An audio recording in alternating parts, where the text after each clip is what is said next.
छत्तीसगढ़ के राजनांदगांव जिले से शिक्षा के मंदिर को कलंकित करने वाली और एक रूह कपा देने वाली घटना सामने आई है।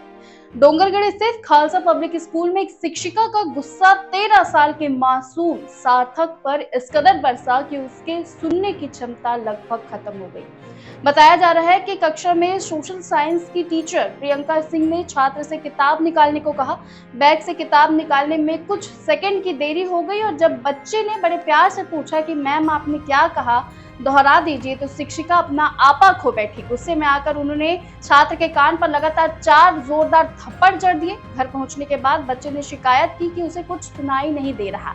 जब परिवार उसे अस्पताल लेकर पहुंचा तो जांच में सामने आया कि उसके दोनों कानों को गंभीर नुकसान पहुंचा है और उसकी सुनने की क्षमता 70 से 80% तक खत्म हो चुकी है। करीब 9 महीने तक परिवार न्याय के लिए भटकता रहा, लेकिन अब पुलिस ने आरोपी शिक्षिका को गिरफ्तार कर लिया है। जांच में यह भी सामने आया है कि आरोपी शिक्षिका का व्यवहार पहले भी कई बच्चों के साथ हिंसक रहा है।